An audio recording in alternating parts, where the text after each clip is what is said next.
Good evening. Welcome to all of you. The last two sessions are hard acts to follow, but I think we have a wonderful panel. I'm privileged to be there amongst them with you on a question that I think is a natural consequence of the different discussions that we've been having over the last 2 days. And the point for debate was that is India Incorporated is not doing enough to further the cause of education. Now, I'm going to stick my head out, and I'm speaking both from the industry hat and the chambers of commerce, as well as from education hat, both public and private, and say that yes, India Incorporated is not doing enough to further the cause of education. The next question becomes, that is it that there is no scope for India Incorporated to do enough to further the cause of education? Is it that the government is doing enough so that there is no need for anybody else to have stepped in? I think from what we have been hearing, and that has made our task easier in setting the context, but if we were to look at the latest UNESCO report, we would find a situation where since 1999, where apparently 4.4% of GNP was being spent on education, and mind you, we have been talking about spending 6% of GDP on education right since independence. This percentage has actually come down to 3.3%. They've also talked about per capita spends with a lot of regional variations. The fact that the Sarv Shiksha Abhiyan with allocations is still not sufficiently reaching the states most in need, and only 9% of primary school teacher candidates pass the central teacher eligibility test. Some of this only goes to show what is the challenge, what is the need, and therefore the next question that naturally comes to mind is that does India Incorporated, is it that it doesn't wish to do enough to further the cause of education? If you look at it from that point of view, and let us look at it from the latest statistics, that how much is India Incorporated actually doing at the moment? We are talking about a latest report from Deloitte and CII, which said that as much as 79% of the CSR, corporate social responsibility spend by India Incorporated is for education. Also, we have just heard that there's almost 60% of contribution by the private sector towards educational institutions and their setup within the country. Even historically, if you see, right from post-independence, some of the major industrial houses took the initiative to set up educational colleges, schools, and other initiatives to contribute towards nation building. If that is the case, then why are we saying, and mind you, another point we need to recollect also is the internal training setup that many of the industries have had to do to skill manpower to meet their needs. So why are we saying that Indian Incorporated is not doing enough to further the cause of education? And when we think of that, the way to look at it is that what are the ways in which India Incorporated could actually engage in the process of nation building and contributing to education?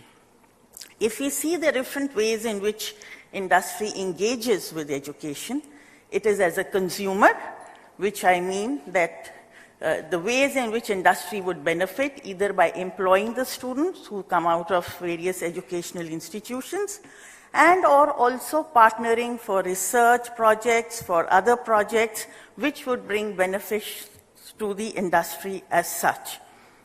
The other is CSR and philanthropy, which could be done through scholarships, through voluntary training and teaching, and through also setting up of educational institutions. And then, of course, is education as an enterprise, which is, of course, a route that at least formally one is not supposed to get into. If you're looking at it from this point of view, then there is a lot that India Inc. could actually do. And the question therefore remains that why is it not being done? I think the answer really lies that how much can industry actually do, A, by trying to do backward integration and trying to skill manpower that it needs for its own needs. Some of the bigger companies can do this, but we've got to remember that a lot of industry in India, the backbone of industry lies in the small and medium enterprises. And not all industries equipped.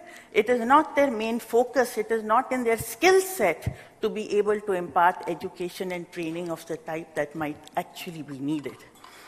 The second thing that we also need to recollect is that at all, what is the purpose of education in the country? Of course, on one side, we say that India Inc. in any case is going to fall short of as much as 3.5 million people in the next few years. On the other side, we have seen there is almost 1 million people getting added to the workforce every year. And not all of them are going to be employable because only 10 to 15% of the people who actually come out through the educational institutions have been found to be employable. And in any case, even if they were employable, even if you look at one of the largest employers of people, which is the IT sector, which contributes almost 17.5% to exports and 7.5% to GDP, has said that they can only absorb 250,000 people in the next year in comparison to the 12 million people who are going to come out.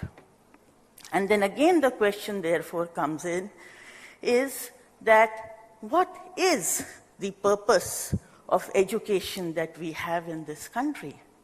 Are we only looking at education as a means of fulfilling the needs of the industry and leading to a stable and a continued sustained growth for the economy? Or are we also looking at a social purpose, an instrument for social transformation? We've been talking about gender sensitivity since this morning. If we look at the different panels that we have been hearing, we've been talking about gender sensitivity. If we want our women to be empowered, we need to ensure that our men are empowered, that our men are educated well. We have been talking about skills versus education. We've been talking about the need for entrepreneurship, but I think the realization that needs to come in, therefore, is the kind of education that is being imparted needs to be relooked, both in terms of teaching learning methodologies, in terms of the skills and knowledge that is being created, not only just subject knowledge and skills, but also behavioral and social skills, thinking and creative skills, the ability to think critically, to apply, and the ability to work collaboratively in teams. Now, this is where philanthropy can work. While Indian industry has been trying to skill the manpower even at its own level, we need to recognize that in the current economic times and with the kind of attrition that is taking place, the focus of industry is not that much on wanting to skill people because they lose them so quickly. We cannot only depend on Indian industry to skill people from point of view of a benefit mode, but we can and should depend on them to do it from a philanthropic point of view. And then we might ask ourselves that why is it, if we look at the West, if we look at some of the countries, I'll not say everywhere, we look at some of the philanthropy that has been taking place, not only in the West, also in India in the past, the question comes in that why is it not being scaled up? Why is it not taking place in the manner that it should? Is there not enough money in this country? I was just trying to do a quick back of the envelope calculation. Please let me know if I'm wrong, but it seems that for 1% of GDP translates into about 55,000 crores of spend that is needed.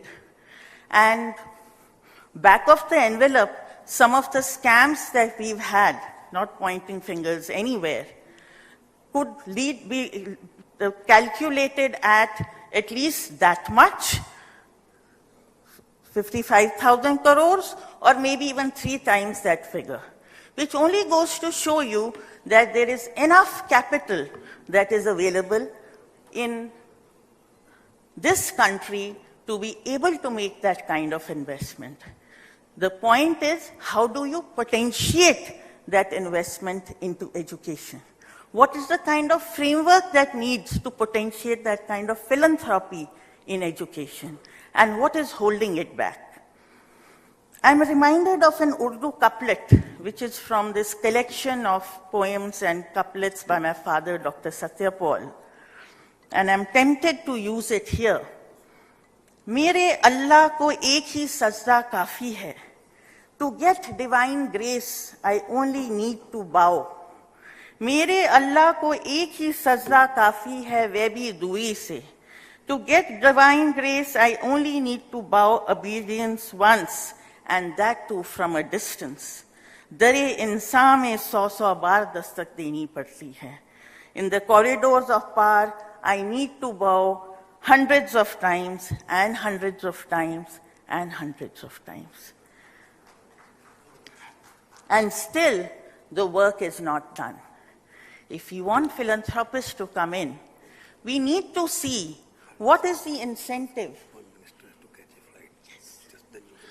We need to see that what is the kind of framework that we need to put in so that this should happen. I'm going to catch this up towards the end of this session, because right now we have with us our wonderful panel, 2 of whom have the Honorable Minister has a flight to catch, and Venu Srinivasanji, the Chairman and Managing Director of TVS Motor Company, and Sundaram Clayton has to rush for another appointment. So I'm going to start by first requesting Mr. Venu Srinivasanji to kindly make his remarks and share his thoughts, wherever you are comfortable.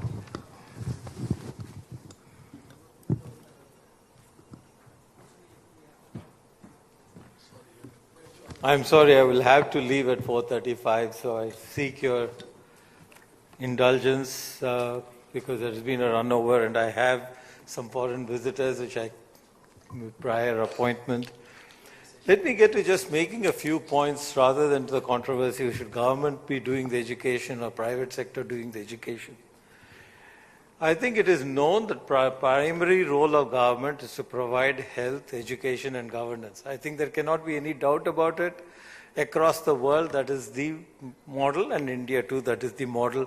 Private sector at best can supplement what the government does, not even complement. If you look at our growth, China has twice the number of teachers per pupil than India has. If you look at our expenditure rates, China spends 3 times, 4 times as much as we spend on education. If you look at the adult literacy rate, we are 63% and 95%. If you look at the female literacy rate, we are even lower. They're 52%. And the quality of education that we talk about in India, by a standard, by the SHM study, we are at half the quality of whatever China is. If you look at the school assessment, an Indian student studying in the 8th standard has the literacy of a 3rd standard student in China. I don't want to say very much more. If you look at the top 500 universities in the world, we have a smattering of IITs and nothing else. China has a significant representation in the top 200 or 500 universities of the world. And China started formal education only in 1979. Cultural Revolution destroyed everything. They killed off the professors or sent them to labor camps. And there's no teaching in China, and it's after Deng Xiaoping, the major, just 40 years, they have left us far behind, even though we started with far better universities and presidency colleges that were established by the British, but we have allowed it to slide. I would only like to say one thing. Corporates have to do their bit, we don't deny, but we are over-regulated and under-governed. We have so much regulatory red tape regarding technical education, business education, and medical education, but governance is so poor that the quality is pathetic. Not even 1 in 4 engineers really know engineering when they come out. When they come out of 10th standard, they can barely read or write. And in most government schools, buildings are available. In many of the backward states, even buildings are not available. But buildings are available, teachers are not available. And this is really the fundamental reason why India will not progress.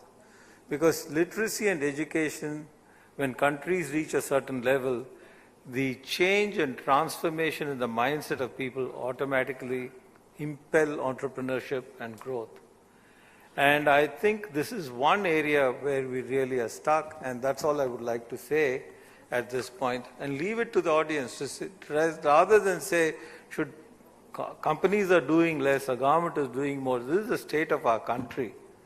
And I think there needs to be a serious dialogue between government, industry, and the stakeholders as to what is the way we are going to progress. It is not low pay. Today, school teachers in the government schools are paid very high, but they don't go outside the cities. They don't take the jobs. They take leave. They are not confined to districts and have to teach in the districts. So everybody wants to go to the nearest big town or city. And teachers are not there in village schools, even though on paper the school building is there. So right from primary school, right through technical education and higher education, we are really today in a parlous state when compared to China. 10 years ago, people said China and India. Today, I think we have been left far behind, both economically, scientifically, and in education and health. Thank you.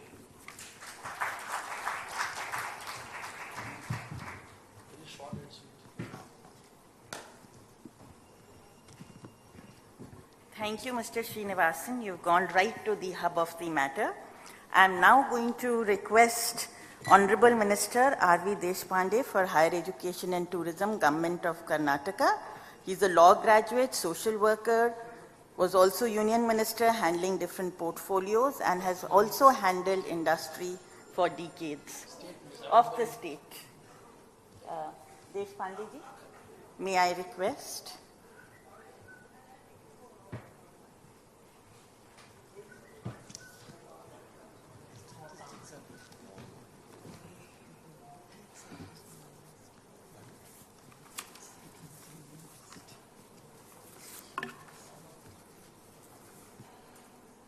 At the outset, I thank Shri Prabhuchawla and the New Indian Express for organizing this Think Education Conclave. For a very short period, I have been the education minister, but my stint more has been in industry. One of the serious complaints in India is the higher education sector and the industry sectors have worked in isolation from each other. The isolation has to end, and the two sectors need to come together in their own interest and the interest of the nation. Human resource will be a big challenge in the 21st century, and the industry has to realize that without a rich human resource, it will be difficult for them to sustain. I do agree that ultimately it is the responsibility of the government At the same time, the industry has to also, in the interest of the nation, its progress, and also more so in the interest of the industry, come forward to support the initiatives. Before I could say something, I'll be failing in my duty if I don't compliment Dr. Palam Raju, because I'm in association with him for almost a year, 10 months now as a higher education minister. The initiatives the HRD ministry has brought in the last 5 years has tried to see that the education reaches the doorsteps. Our universities and higher education institutions must build relationships with industry and collaborate with them in designing the requisite curriculum for supplying employable graduates in the industry and business foundation. When I was the industries minister, I know Vedu since very long. I will tell my experience. Naturally, industry minister, the unemployed feel is in a position to give a lot of employment. And I used to write many letters to the industry for employment for this unemployed. Hardly few used to get. I once called my friends in the industry and asked them what is the problem. Here's a distinction. Here's a first class graduate. What is the problem? And they told me, sir, the students are not taught what the industry wants. And there has to be a change, a revolutionary change in the curriculum. And thereof, we brought the first IT policy in the country in 97, which gave birth to the triple IT. Wherein the undergraduates could do post-graduation with proper training and proper curriculum. And we find those who come out are state either employed or self-employed.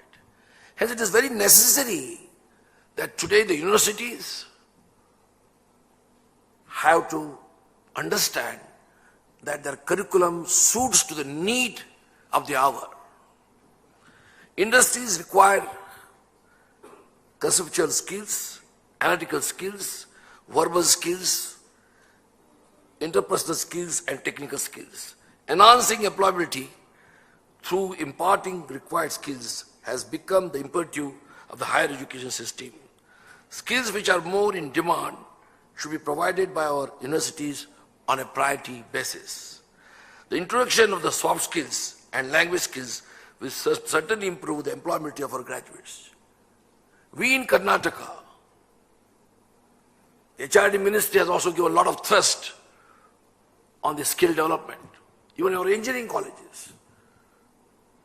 And hence we in Karnataka brought a new scheme now, Naipunya Didi, wherein we are to start very shortly the skill development in all our 362 government degree colleges and all the engineering colleges. We have almost about 200 engineering colleges in Karnataka.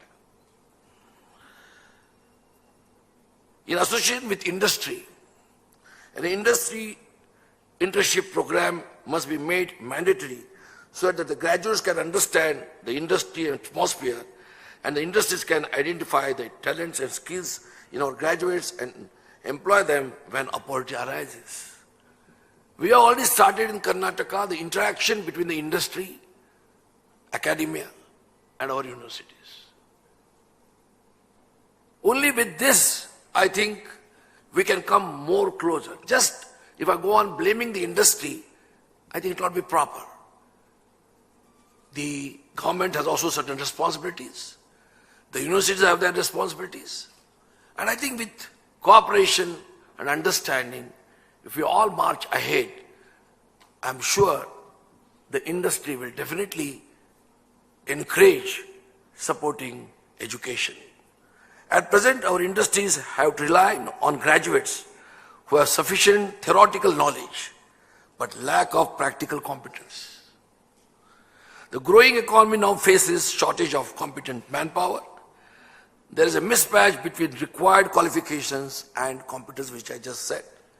The achievements in terms of academic qualifications do not show up in terms of competencies in the work area.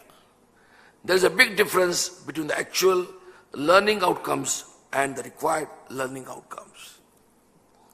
In advanced countries, building a workforce with higher order skills is an important part of improving the climate for investment, acquiring a competitive edge, and generally maintaining an engine of growth. Higher education enhances earnings of the individuals and contributes to the economic development and makes a significant contribution to reduction in absolute as well as relative poverty. Skills and employability have been seen as the preserve of the further education sector. Now, with the increasing demand for high-level skills, flexible approaches to employability, and a challenge to traditional models of higher education, a new skills revolution is underway in the globe. In a knowledge-based economy and knowledge-based society, only those with the highest skills can advance and progress. I always say, 21st century is a century of competition. It is a century of quality. And hence, only who will survive? Like in forest, the tiger survives. In this world, where globe has become a small village, when competition has become severe, who will survive? The quality will survive. A person who is ready to compete will survive. And hence, ultimately the brains and the brands are going to survive. So with this understanding, it becomes the responsibility of the government, of the industry, universities, to understand the challenges and the requirement of the century.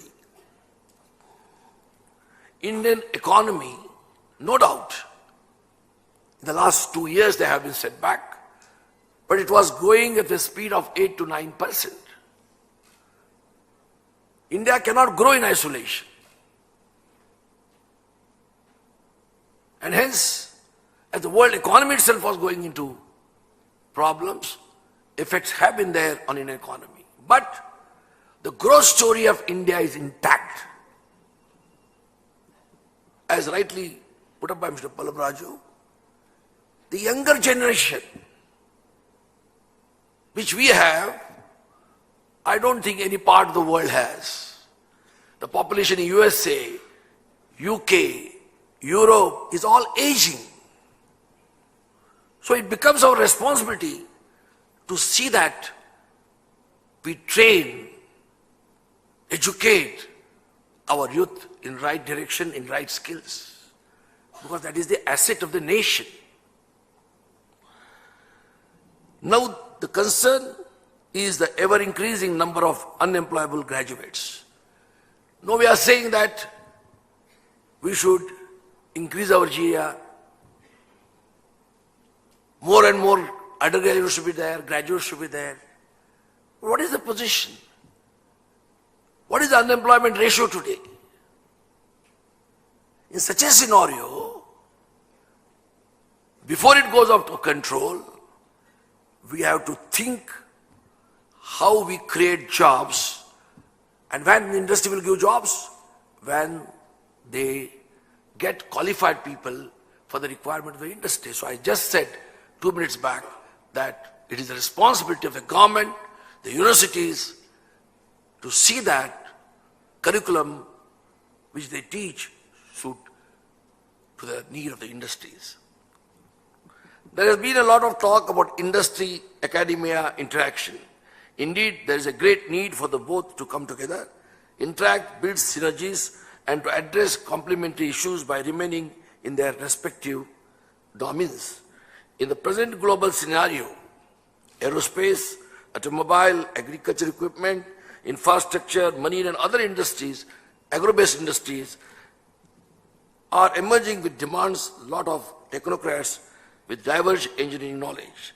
The academia has to hug the industries and interact for the development of each other's and also to make the industries more competent technology as well as commercially. There can be direct synergies in vocational training between industry and academia, and this should be encouraged vigorously to march ahead with latest technology. However, industry and academia must pursue their respective goals and recognize their respective territories. A healthy interaction based on mutual respect and trust builds up synergies at all levels and is desired in the present day requirement by maintaining their respective functions and obligations while discharging their fundamental responsibility in building and nourishing healthy society. I conclude with some of the initiatives that can be taken by the industry. Veni should have been here. Industries and institutes should jointly contribute for research which will help the industries to come with better innovative products. In Karnataka, we have constituted an innovation council.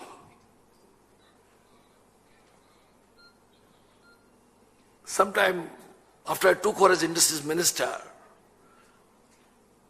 I think in Times of India or some other paper I saw, or Indian Express, I don't know, that the young students, engineering students of a NITE Engineering College,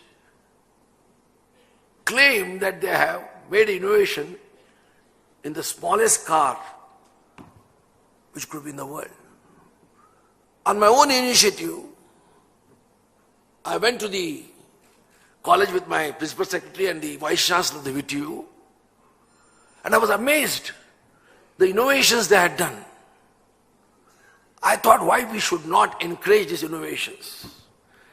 Why should we not have innovation clubs in all our degree colleges, all our engineering colleges?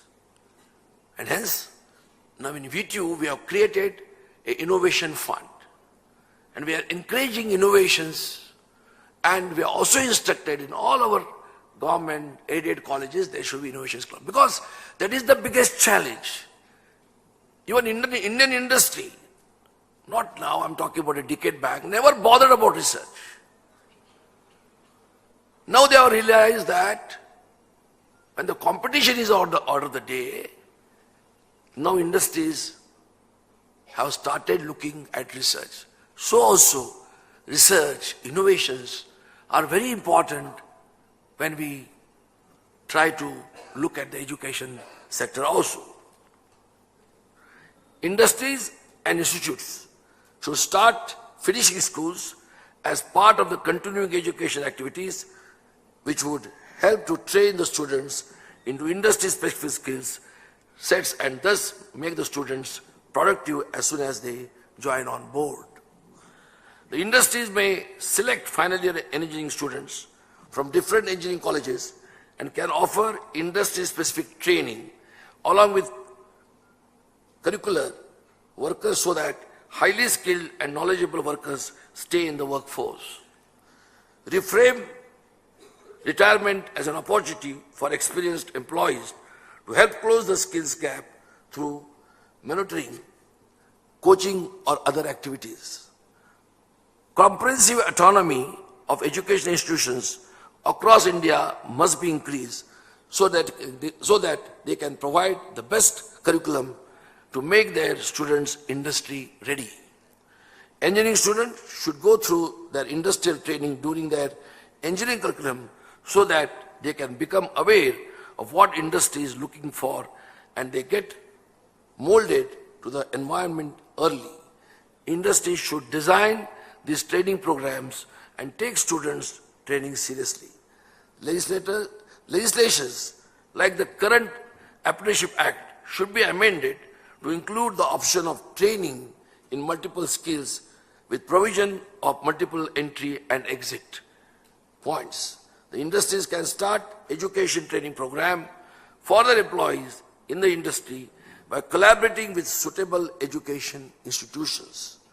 There has to be constant dialogue among education institutes, industries and government through seminar and workshop to keep education institutes aware of the specific skill set requirement of various industries. There is a need to effective intervention to understand requirements of the industry, variable sector specific skills, training requirements that improve business performance, articulation of business expectations in education institutions, and engagement of industry leaders with higher education institutions. More and more platforms should be developed that would bring together higher education institutions and industries to evolve modalities for collaboration in order to meet India's medium and long-term skills and business needs for the 21st century. Invest in employee development and commit resources, learning initiatives that support business goals and strategies. With this, I am very happy that I had an opportunity to be here. In last, as I have found, in a short span as a higher education minister, what a student wants. A student wants choice of disciplines, quality education, affordable education, and a placement after he completes undergraduation or post-graduation or becomes an entrepreneur. In this direction, if we all work, I think we will succeed, be a bright future. Let us work together. Thank you very much. Namaskar, Jai Hind.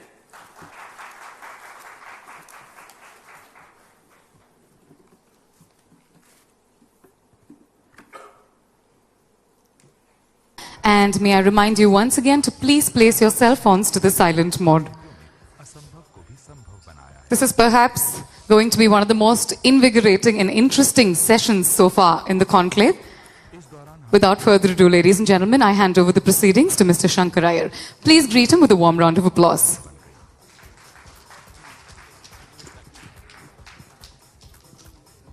Good evening, everybody.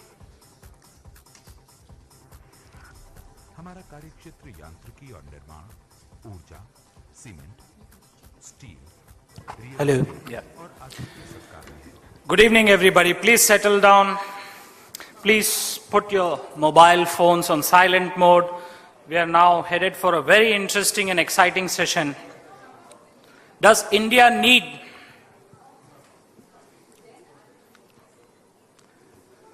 the session we are now hosting is India needs to check its brain drain. The question also some people will ask, does India need to check its brain drain? Should it check its brain drain? And what needs to be done to check its brain drain? And brain drain means the lakhs of students who go and study abroad, over 6 lakh of them. And also brain drain because some of them stay back and some of them who are educated here in the Indian education system take jobs there. Now there are, as always, two sides of the coin. To discuss this, we have a very eminent panel. May I invite them, Mr. Arun Shourie, author, commentator, columnist, and most importantly, one of India's finest ministers in every ministry that he headed, from telecom to disinvestment. May I invite Dr. Chandrababu Naidu, Chief Minister, former Chief Minister of Andhra Pradesh, the man who put Hyderabad on the global map, a man known for his administrative reforms. Dr. Farooq Abdullah, 3-time Chief Minister of Jammu and Kashmir. He has brought renewed energy in renewable energy. I must share a fact with you. In 2010, when he took over, solar power installed power was 2 megawatts. It's now 2,000 megawatts, and the power of solar costs have come down from 16 rupees per unit to 6 rupees. And of course, Mr. Pallam Raju, Union Minister for Human Resource Development.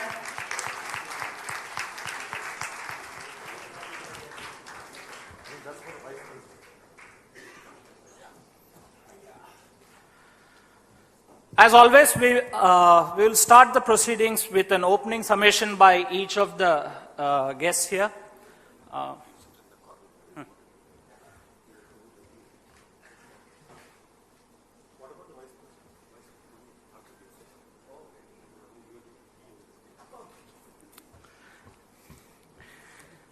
So, without much ado, I would like to invite Mr. Arun Shuri. We will have a 7-minute, 8-minute presentation, opening remarks to set the theme, and then we'll discuss it, and then we'll take the floor for questions.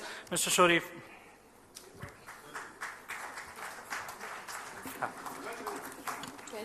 Okay, we've expanded the session time. Mr. Shuri, 12 minutes per speaker. So, a big round of applause for Mr. Shuri.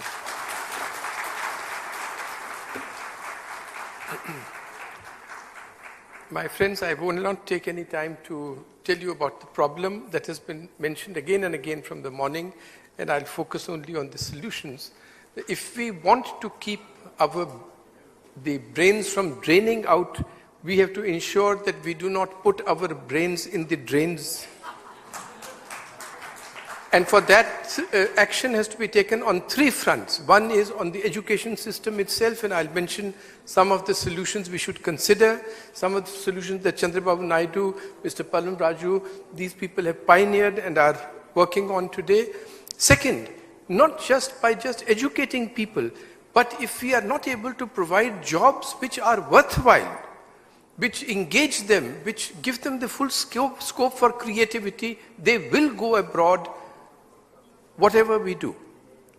And the third point is that to do any of this, we must have focused policies, not just general policies. I'll give you, sir, Dr. Saab, I'll give one instance. Do you know, 15 years ago, China decided that our professionals working abroad, the Chinese origin professionals working abroad, must be brought back into China.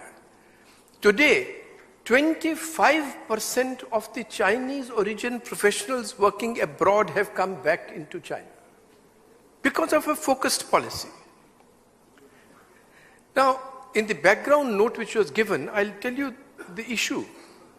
Sir, the figure that was being mentioned was that $10 billion India is spending on educating its children abroad. Just now, Chandrababu Naidu was saying that the figure is probably $17 billion. Sir, even if it is $10 billion, it means 60,000 crores. 62,000 crores at yesterday's rate. That means that if you spent 200 crores per institution, every single year you could set up 310 IITs and IIMs in India. And we don't do this. So the first thing is to get rid of this complacency. If they are going abroad, then also they are creating knowledge, the knowledge comes back into India. But they work there.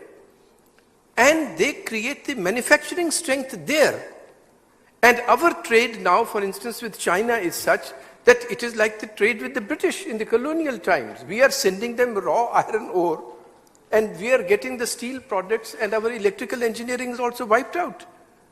So to say that, yes, Indian engineers are working somewhere, it is going to come back to us, doesn't solve the problem at all. The first thing is to recognize the seriousness of the problem. Second is to recognize the evidence.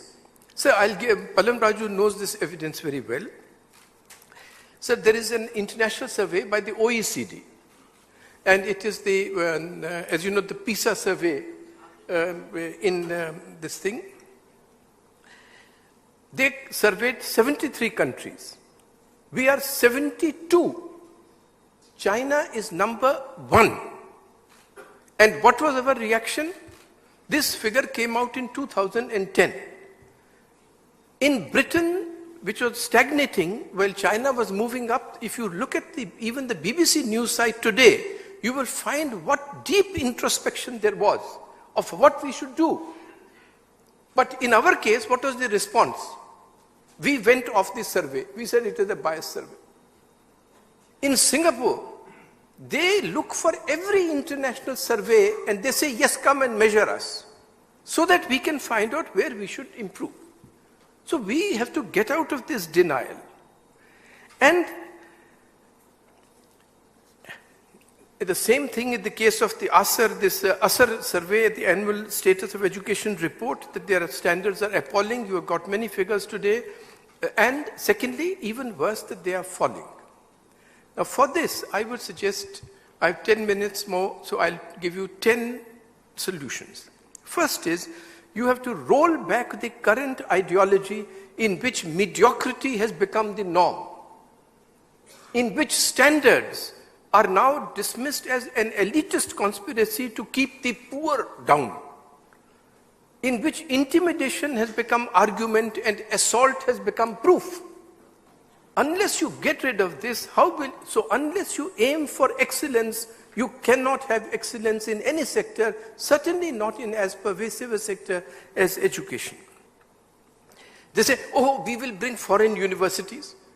When this announcement was made, 3 days later, the same minister said, no, but the foreign universities have to abide by our policies. Now just imagine you are Harvard University, you have built up your reputation in 150 years. Princeton, 100 years. You think they are going to risk their name by having 50% of their faculty on the basis of birth rather than of competence? Or 50% of their students, not by excellence but by birth? How can that be? So you have to aim at excellence. Second, sir, the first point that we must be, Mr. Pallam Raju mentioned this today, that a very good initiative has already been taken, is in the headmasters. We have 7 lakh headmasters, and we must have school leadership institutes that train them. It's a managerial task in many cases, so you should have training institutes for headmasters. And I would plead with Mr. Pallam Raju and others, influential people like Dr. Saab, that the CSR requirement which has been made, you should allow the private sector to include, if they set up an institution for training headmasters in managerial skills, you allow that expenditure to come in under this. Third, teachers training. Everybody talks of falling standards. Mr. Pallam Raju was also saying that we are having special schemes for this, but you know, sir, it's not the shortage of institutions. I'll give you one figure again. Do you know how many teachers training institutes there are in India? 14,000. In China, 66.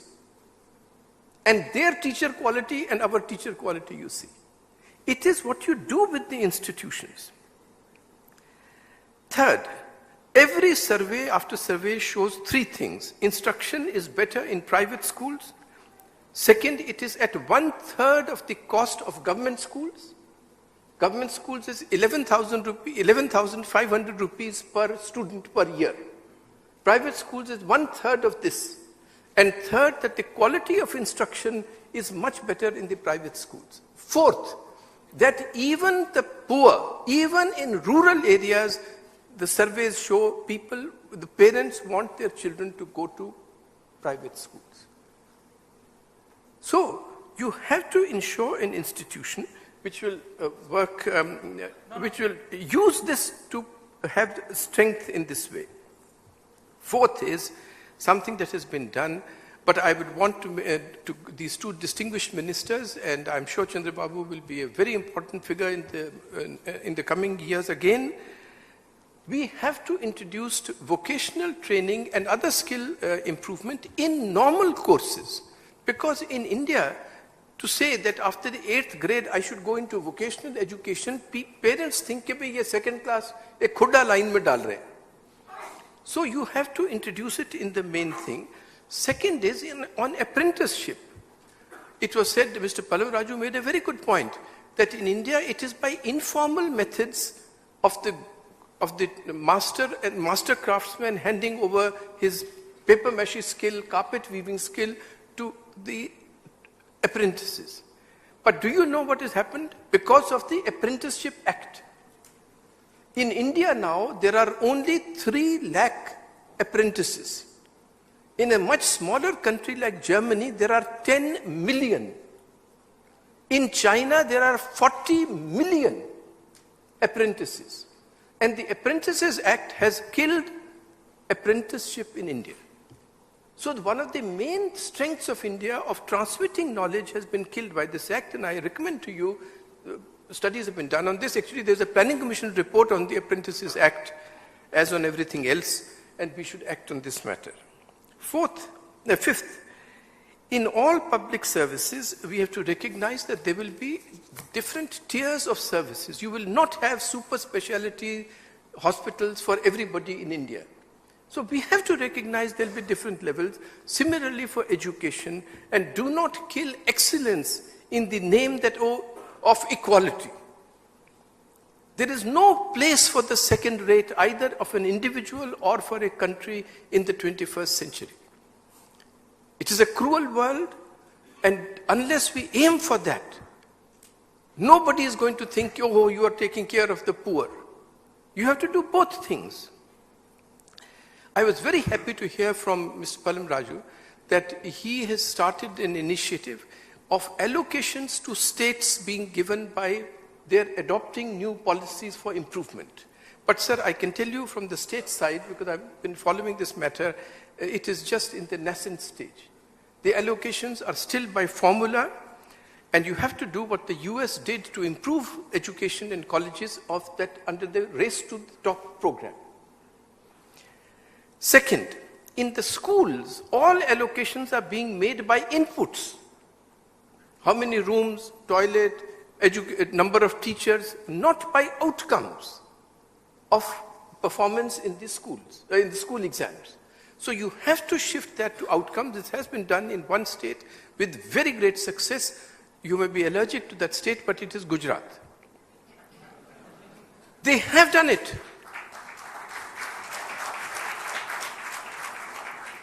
And we must review, with your dynamism, you must review the infrastructure norms that have been set up.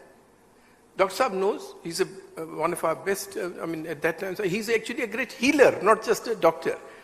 Sir, in the medical college, you require 25 acres. In any city, you can get 25 acres. After the new Land Acquisition Act, you can get 25 acres.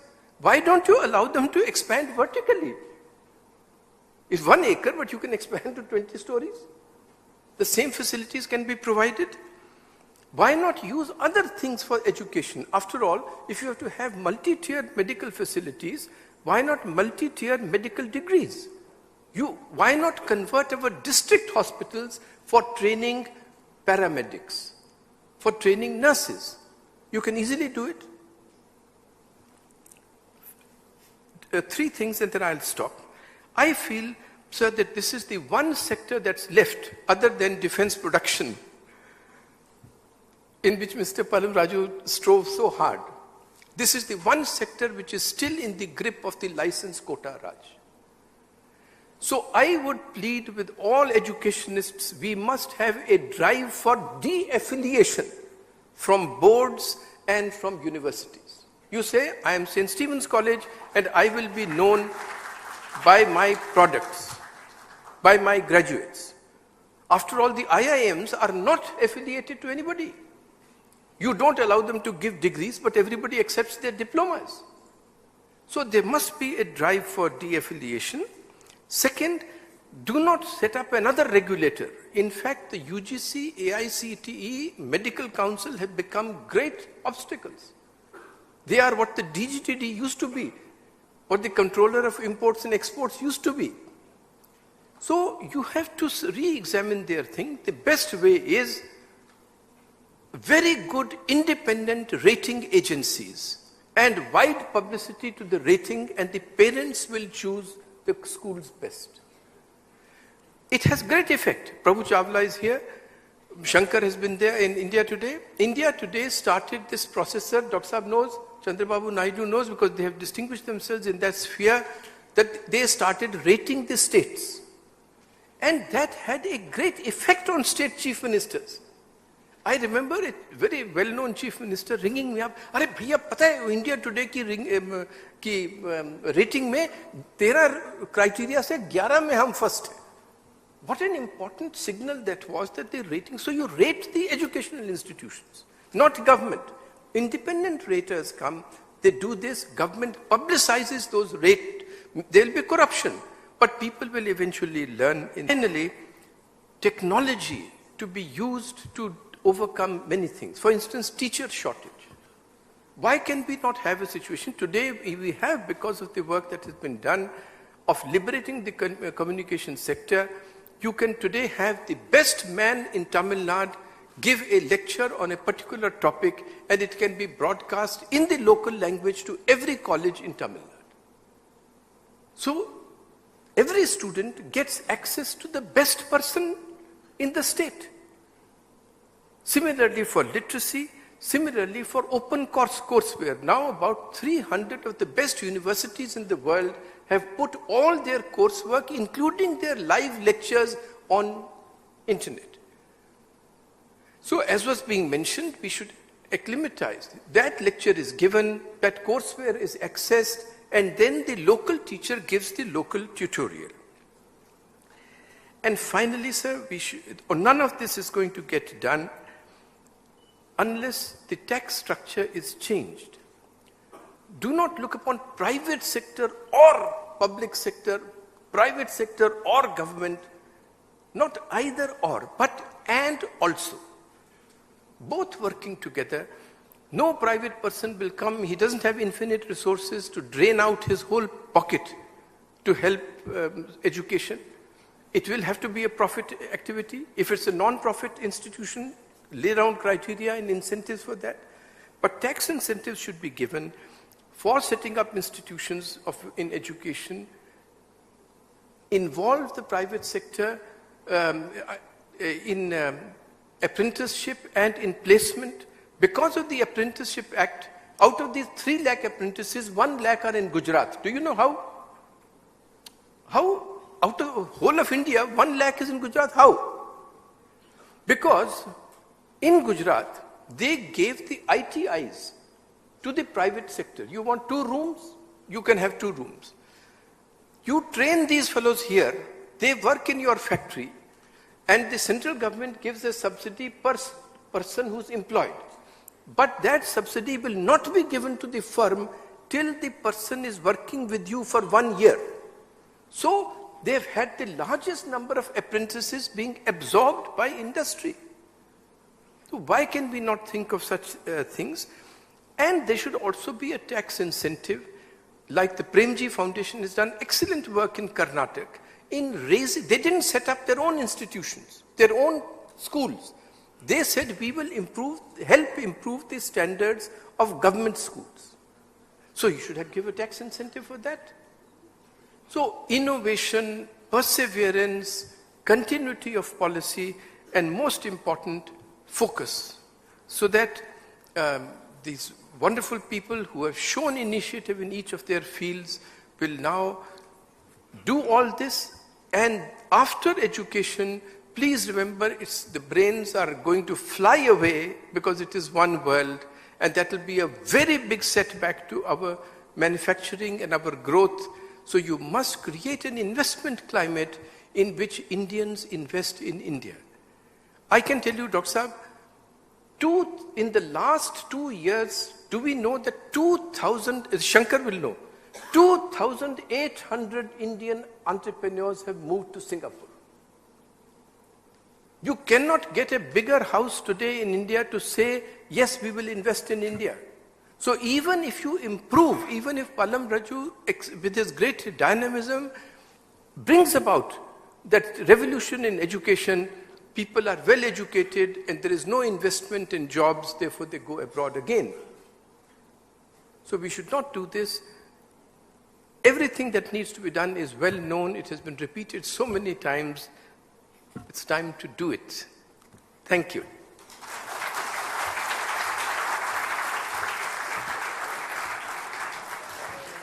Mr. Shauri.